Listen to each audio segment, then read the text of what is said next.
The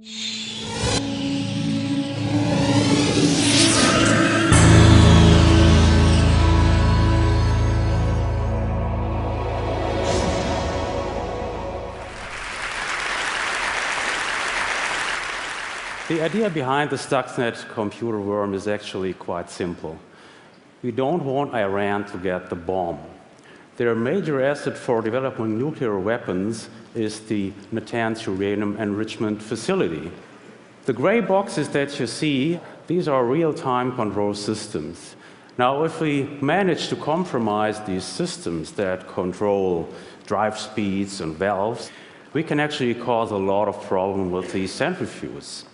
The gray boxes don't run Windows software. They're completely different technology. But if we manage to place a good Windows virus on a notebook that is used by a maintenance engineer to configure this gray box, then we are in business. And this is the plot behind Stuxnet. So we start with a Windows dropper. The payload goes on to the gray box, damages the centrifuge, and the Iranian nuclear program is delayed. Mission accomplished. That's easy, huh? I want to tell you how we found that out. When we started our research on Stuxnet 6 months ago, it was completely unknown what the purpose of this thing was. The only thing that was known is it's very, very complex.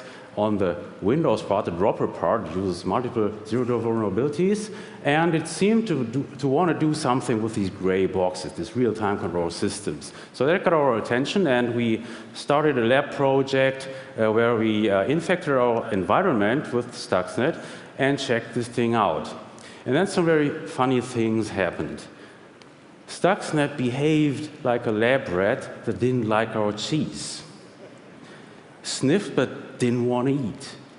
Didn't make sense to me. And after we experimented with different flavors of cheese, I realized, well, this is a directed attack. It's completely directed. The dropper is probing actively on the gray box if a specific configuration is found, and even if the actual program code that is trying to infect is actually running on that target. And if not, Stuxnet does nothing.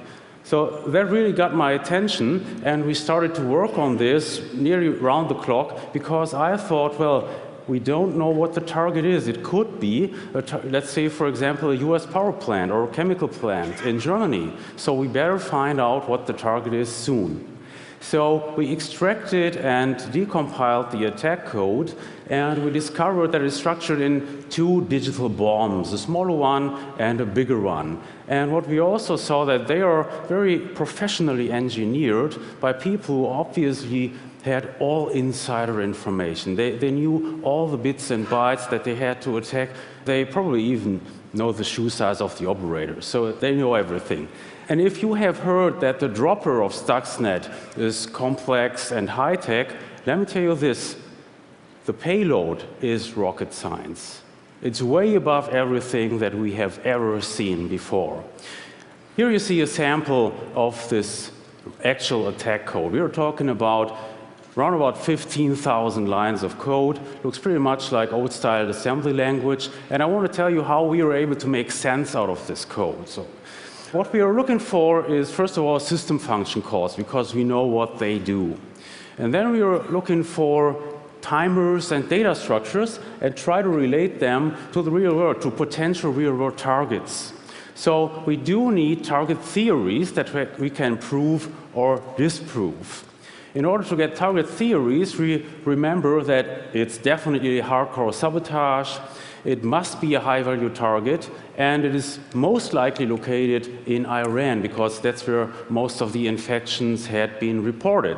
Now, you don't find several thousand targets in that area. It basically boils down to the Bushehr nuclear power plant and to the Natanz fuel enrichment plant. So I told my assistant, get me a list of our centrifuge and power plant experts from our client base. And I phoned them up and picked their brain in an effort to match their expertise with what we found in code and data. And that worked pretty well. So we were able to associate the small digital warhead with the rotor control. The rotor is that moving part within the centrifuge, that black object that you see. And if you manipulate the speed of this rotor, you were actually able to crack the rotor and eventually even have the centrifuge explode. What we also saw is that the goal of the attack was really to do it slowly and creepy, obviously in an effort to drive maintenance engineers crazy, that they would not be able to figure this out quickly. The big digital warhead, we had a shot at this by looking very closely at data and data structures. So for example, the number 164 really stands out in that code. You can't overlook it.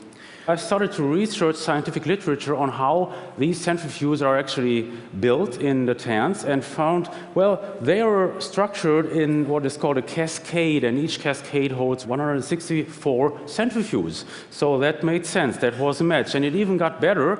These centrifuges in Iran are subdivided in 15 what is called stages. And guess what we found in the attack code? An almost identical structure. So again, that was a real good match, and this gave us very high confidence what we were looking at. Now, don't get me wrong here, it didn't went like this. So these results have been obtained over several weeks of really hard labor, and we often went just into a dead end and had to recover. Anyway, so we figured out that both digital warheads were actually aiming at one and the same target, but from different angles. The small warhead is attacking one cascade and spinning up the rotors and slowing them down, and the big warhead is talking to 6 cascades and manipulating valves. So now we are very confident that we have actually determined what the target is. It is Natanz, and it is only Natanz, so we don't have to worry that other targets might be hit by Stuxnet. Here's some very cool stuff that we saw. Really knocked my socks off. Down there is the gray box, and on the top you see these centrifuges. Now what this thing does is it intercepts the input values from sensors. So for example, from pressure sensors and vibration sensors. And it provides the legitimate program code, which is still running during the attack, with fake input data. And as a matter of fact, this fake input data is actually pre-recorded by Stuxnet. So it's just like, you know, from the Hollywood movies, where during the heist, the observation camera is fed with pre-recorded video. That's cool, huh? The idea here is obviously not only to fool the operators in the control room. It actually is much more dangerous and aggressive. The idea here is to circumvent a digital safety system. We need digital safety systems where a human operator could not act quick enough. So for example, in a power plant, when your big steam turbine gets to overspeed, you must open relief valves within a millisecond. Obviously, this cannot be done by a human operator. So this is where we need digital safety systems. And when they are compromised, then real bad things can happen. Your plant can blow up, and neither your operators nor your safety system will notice it. That's scary. But it gets worse. And this is very important, what I'm going to say. Think about this. This attack is generic. It doesn't have anything to do in specifics with centrifuges, with uranium enrichment. So it would work as well, for example, in a power plant or in an automobile factory. It is generic. And you don't have, as an attacker, you don't have to deliver this payload via a USB stick, as we saw it in the case of Stuxnet. You could also use conventional worm technology for spreading. Just spread it as wide as possible. And if you do that, what you end up is it's a cyber weapon of mass destruction. That's the consequence that we have to face. So, unfortunately, the biggest number of targets for such attacks are not in the Middle East. They're in the United States, in Europe, and in Japan. So all the green areas, these are your target-rich environments. We have to face the consequences, and we better start to prepare right now. Thanks.